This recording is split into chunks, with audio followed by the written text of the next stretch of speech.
디모데전서 3장 8절에서 마지막 16절까지 말씀입니다.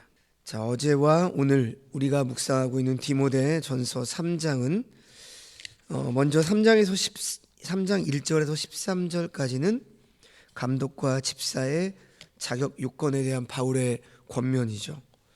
자, 어제 본문 1절에서 7절은 교회를 섬기는 감독은 어떠해야 되는지 말씀을 했습니다. 감독은 오늘날로 말하면 장로와 목사를 포함하는 교회의 지도자다, 이렇게 말씀을 드릴 수 있는데요. 어제 말씀을 잠깐 살펴보면 1절에서는 교회에서 감독의 직분으로 섬기려는 사람은 감독의 직분 자체, 감독이라고 불림을 받는 것 자체가 목적이 아니라 더 바른 일을 더 바르게 섬기기 위함이다, 이렇게 말씀을 하고 있죠. 그리고 2절에서 7절까지는 감독의 자격을 말하고 있는데요. 2절에서 3절을 보시면 감독에게 요구된 12가지 성품에 대해서 말씀을 하고 있죠. 책망할 것이 없어야 된다, 즉 흠잡을 것이 없어야 되는, 그리고 한 아내의 남편이 되어야 된다. 근데 이 말씀은 당시에 그들이 살던 환경에서 생각해 보면 굉장히 혁명적인 이야기죠. 왜냐하면 그 고린도의 수호신이 아프로디테, 즉 비너스 여신이었습니다. 신전에서 그런데 지내는 여사제가 1000명 정도가 있었는데요. 낮에는 신전에서 봉사하고 밤에는 매춘을 했죠. 그래서 많은 돈을 벌어서 바칠수록 큰 헌신을 하는 것으로 여겨졌고 본인에게는 그것이 자랑거리였습니다. 그런데 그 여사제들이 보통의 그 아내들이었거든요. 그래서 그 부인들이 돌아가면서 봉사를 했습니다. 디모데가 목회를 했던 에베소도 크게 다르지 않았죠. 그런데 그런 세상에서 사는 사람들에게 한 아내의 남편, 한 남편의 아내, 이것은 상상하지 못할 정도의 일이었다라고 하는 것이죠. 오늘날 우리가 사는 시대도 역시 결혼 후에 평생을 한 아내의 남편, 한 남편의 아내로 사는 사람이 생각보다 많지 않죠. 그리고 절제해라, 신중해야 된다, 단정해야 된다, 나그네를 영접해야 된다. 나그네를 대접해야 된다, 이것은 이웃을 사랑해라, 이런 말 뜻이죠. 그리고 가르치기를 잘하며, 즉 교회의 감독이 되려는 사람이 하나님의 말씀을 잘 아는 것은 마땅한 일이죠. 그리고 술을 즐기지 않아야 되고, 구타하지 않고, 관용하고, 다투지 않고, 돈을 사랑하지 않아야 된다, 이렇게 말씀을 하죠. 그래서 4절과 5절은 교회의 감독이 되려는 사람은 집안도 건강해야 된다, 이것을 강조하죠. 감독이 집, 헬라어로 오이코스라고 하는데요. 이 집을 잘 꾸려나가는 것은 그 사람이 교회도 잘 꾸려갈 수 있기 때문이라고 하는 것이죠. 그래서 이제 오늘 15절에도 이 집은 살아계신 하나님의 교회다, 이렇게 말씀을 하고 있죠. 그리고 6절과 7절은 교회의 감독으로 세우면 안 되는 사람에 대한 말씀을 하고 있는데, 6절을 보면 새로 입교한 자, 즉 초신자는 감독으로 세워서는 안 된다, 이렇게 말씀을 하고 있고, 7절을 보시면 또한 외인에게서도 선한 증거를 얻은 자라야 할지니, 즉 이 말씀은 외부적으로도 평판이 중요하다, 이렇게 볼 수가 있겠죠. 왜냐하면 교회 밖의 사람들에게 그리스도인, 특히 감독은 하나님과 하나님의 말씀을 보여주는 통로가 되기 때문인 것이죠.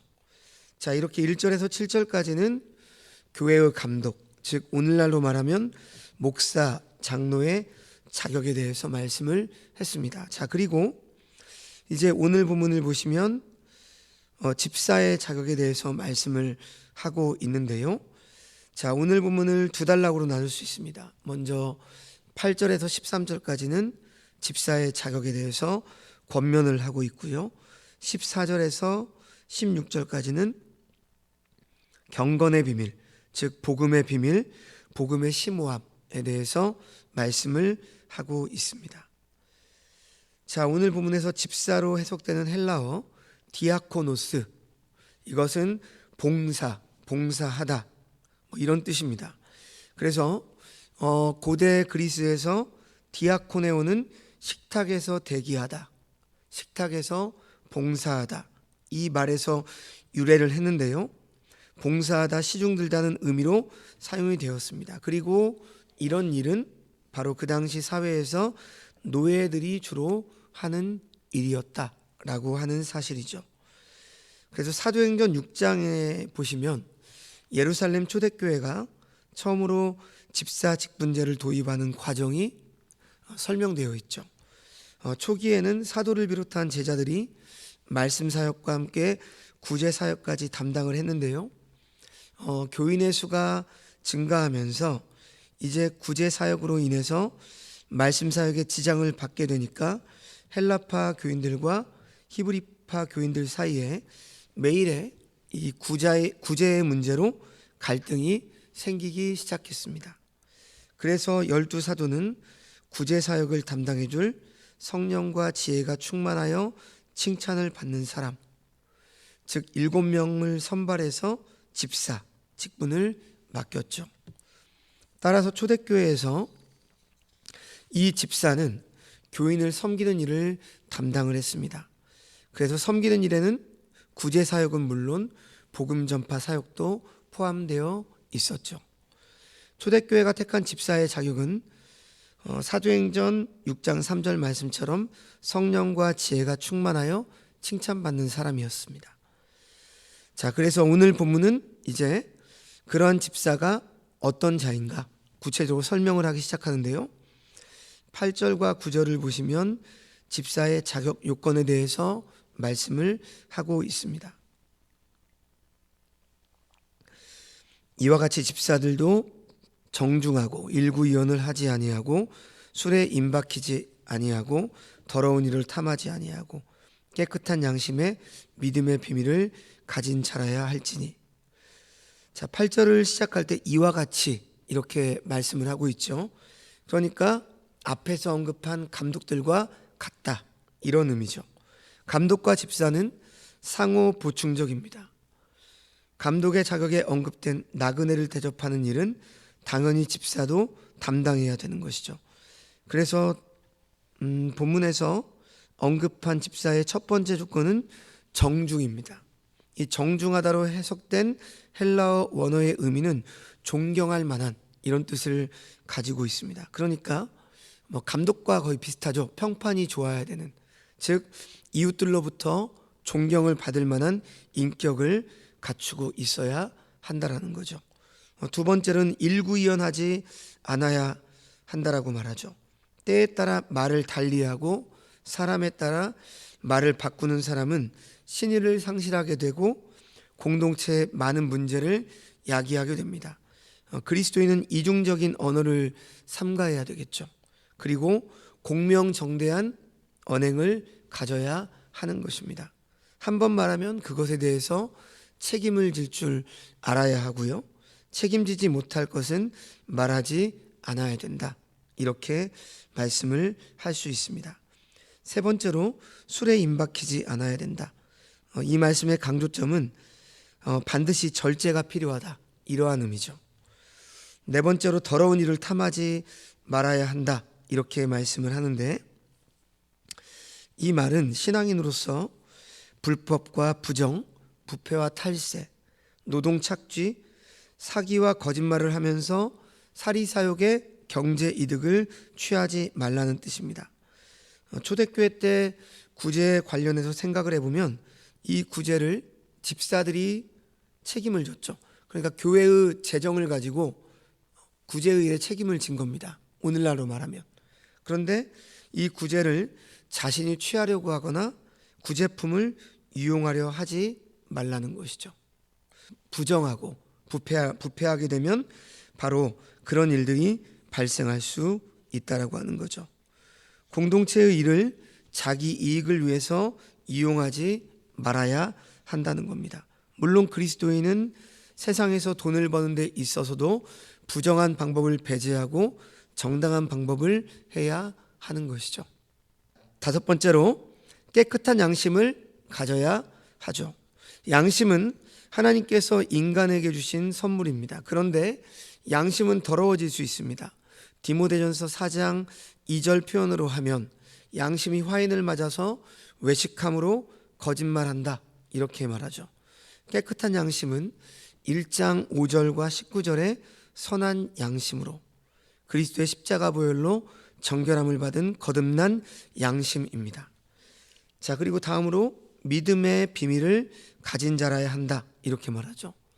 믿음은 예수 그리스도를 믿는 믿음이고 하나님과 하나님 말씀과 하나님이 행하신 모든 일을 신뢰하는 믿음입니다. 예수를 믿음으로 얻은 구원, 하나님을 신뢰함으로 받은 은혜는 다른 사람에게 감추어진 비밀이죠. 그래서 교회의 봉사자는 하나님께 받은 구원과 모든 은혜에 대한 확신이 있어야 하는 것이죠. 신앙의 정체성이 있어야 한다는 것입니다. 그렇지 않으면 모든 봉사는 인본주의로 변질되게 되는 거죠. 자, 이제 계속해서 본문 10절을 보시면 이에 사람들을 먼저 시험하여 보고 그 후에 책망할 것이 없으면 집사의 직분을 맡게 할 것이요, 이렇게 말씀을 했습니다. 즉 그 사람이 진실성과 구원에 대한 확고한 믿음의 도리를 가졌는지를 시험해 보고 결정적인 흠이 없는지 살펴봐라, 이런 뜻이죠. 만약 교회에서 결정적인 흠이 있음에도 능력이 있다라고 해서 지도자로 선출이 된다면 자칫하면 교회의 공동체의 복음 전파 사역에 큰 장애가 될 수 있는 것이죠. 자, 이제 11절을 보면 이렇게 말하죠. 여자들도 이와 같이 정숙하고 모함하지 아니하며 절제하며 모든 일에 충성된 자라야 할지니라. 자, 본문에서 여자로 해석된 헬라어는 여자 외에도 아내란 뜻으로 사용이 됩니다. 그래서 이 본문을 두 가지로 해석을 해요. 집사의 아내다, 이렇게 보는 의견도 있고요, 여자 집사를 의미한다고 보는 의견도 있습니다. 자, 바울은 특별히 집사의 아내 또는 여집사에 대해서 정숙하고 모함하지 않고 절제하며 모든 일에 충성된 자, 이렇게 말씀을 하고 있는데 앞에서도 말씀을 드렸지만 그 당시 문란했던 성문화와 세속적인 문화 환경에서 살아가는 여성들에게 세상과 구별된 신앙적으로 바른 여성상을 제시하고 있는 것입니다.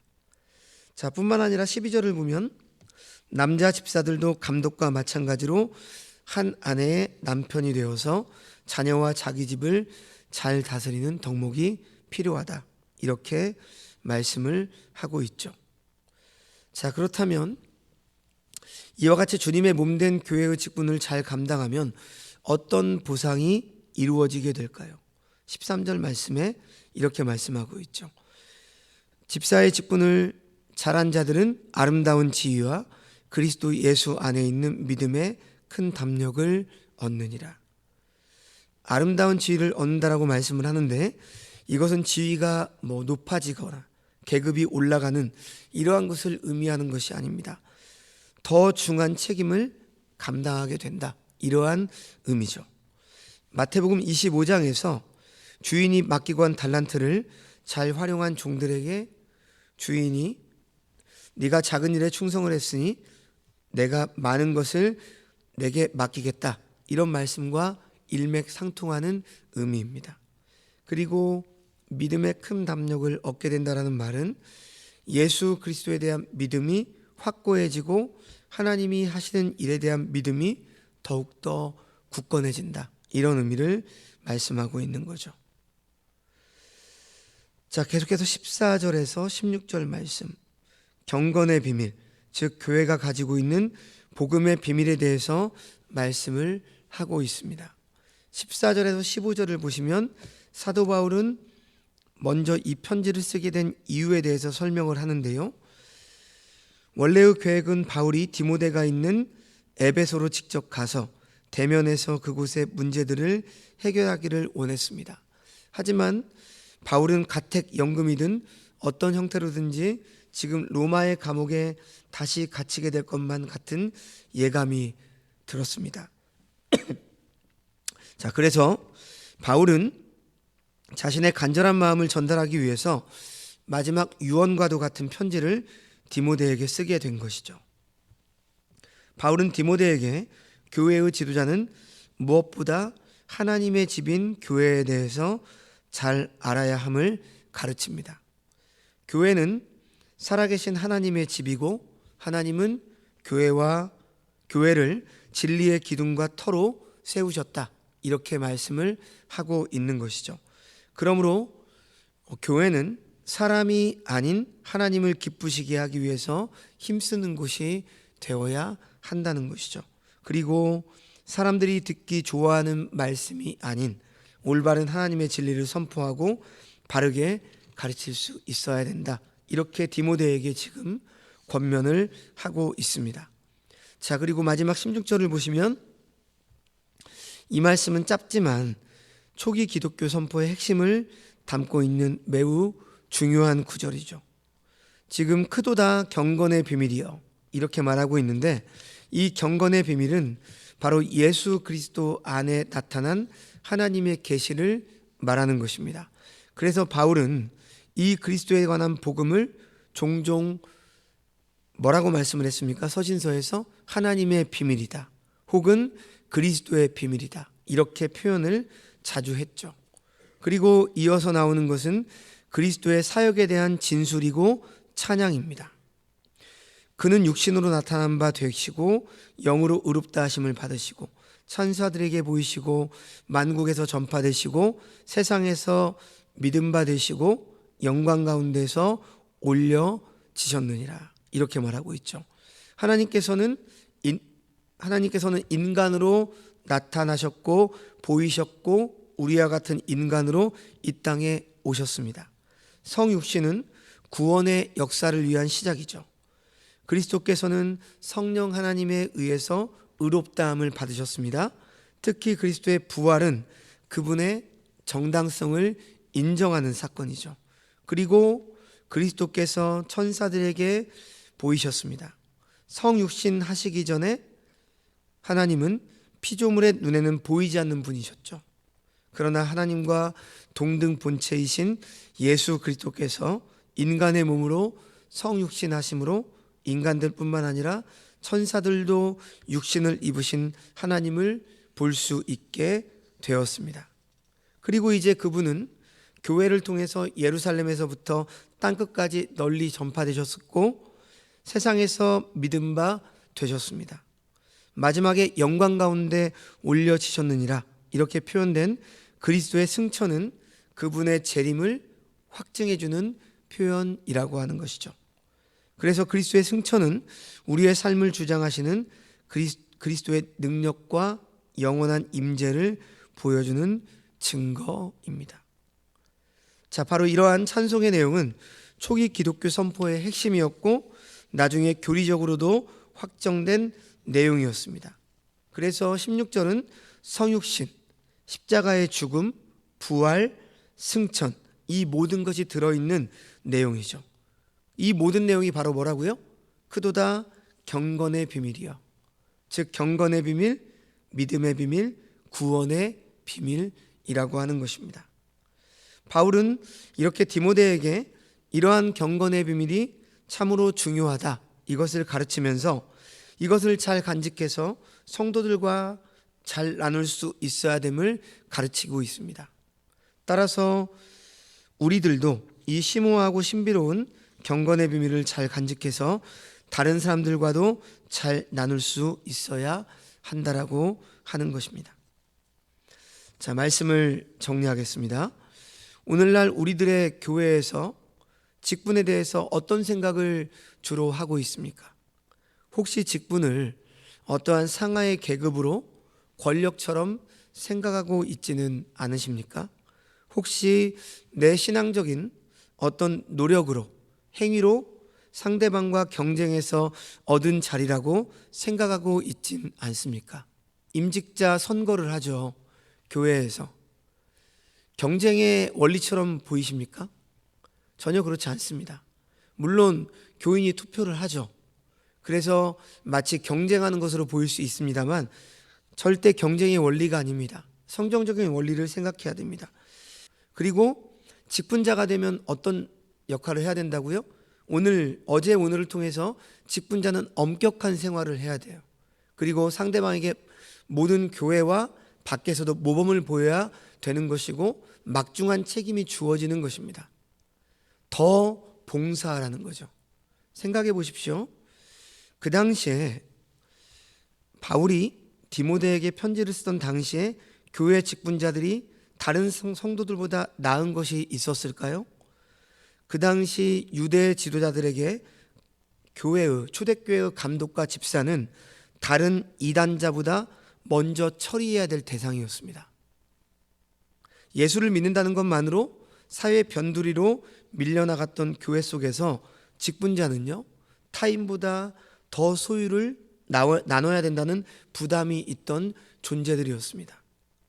하나님의 뜻이라면 사도와 함께 먼 여정을 떠나거나 혹은 반대로 새로운 터전에 남겨져서 홀로 복음을 전해야 했던 자들이 바로 직분자들입니다.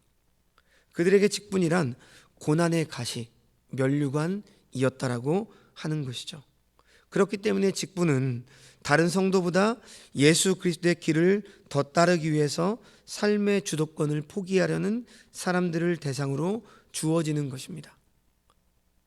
만약에 오늘날에도 우리의 한국교회가 이 초대교회처럼 그렇게 어려운 핍박을 받고 고난 가운데 있다라면 거기에서 더욱더 직분자로 세워진다라는 것, 여러분들 과연 직분을 받고 싶으시겠어요? 더 고난의 자리로 나아가는 자리입니다. 목사, 장로, 안수집사, 집사, 서리집사 다 마찬가지입니다. 근데 오늘날에는 이 직분이 마치 권력처럼 높은 교회에서 높은 자리에 올라가는 것처럼 우리들이 인식을 하고 있단 말이죠. 이것은 매우 잘못된 것입니다. 오늘 사도 바울은 감독과 집사의 직분에 대한 자격을 말하면서 14절 이하에 이것을, 즉 이 서신을 쓰는 것은 하나님의 집, 즉 진리의 기둥과 터와 같은 교회를 위한 것이고 그리스도의 복음을 위한 것이다, 이렇게 결론을 짓고 있습니다. 그 당시 행음과 타락이 가득한 에베소에서 그리스도의 비밀을 갖고 낮아짐과 죽음의 길을 걸어가는 감독들과 집사들이 바로 진리가 무너지지 않도록 바치는 터가 되어야 됨을 말하고 있는 것입니다.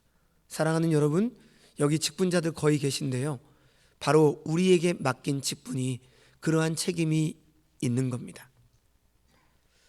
교회의 진리의 기둥의 터, 그리고 교회를 위해서 세워진 직분자임을 기억하시면서 오늘 말씀을 교훈을 생각하시면서 직분자를 비롯한 모든 성도들이 오늘 말씀을 통해서 자신의 언행심사를 돌아보는 가운데 하나님의 교회를 위해서 복음을 위해 쓰임받고 세워지는 주의 백성들이 다 되시기를 주님의 이름으로 축원합니다. 기도하겠습니다. 하나님 아버지, 어제와 오늘 본문을 통해서 교회의 감독과 집사가 되기 위한 자격을 살펴보았습니다. 이러한 믿음의 자질들이 바로 교회인 우리 모두가 갖추어야 될 것임을 잊지 않게 하여 주옵소서. 말씀의 거울 앞에서 한없이 부끄럽지만 다시 한번 십자가 대속의 보혈에 우리의 허물을 내려놓습니다. 하나님 아버지, 깨끗한 양심의 믿음의 비밀을 가진 자로 살아갈 수 있도록 우리에게 힘을 주시옵소서. 오늘날은 초대교회와 같은 물리적인 박해는 없습니다. 그러나 이 시대만큼 교회가 교회답지 못하다는 소리를 들은 적이 없을 정도로 오늘날 교회가 어렵고 힘이 듭니다. 간절히 바라옵기는 우리가 경건의 비밀인 예수 그리스도의 복음을 잘 간직하게 하셔서 우리가 사랑하며 믿고 따르는 예수님을 우리 주변의 사람들에게도 잘 나눌 수 있는 믿음과 담대함을 허락하여 주시옵소서. 모든 말씀 예수님의 이름으로 기도합니다. 아멘.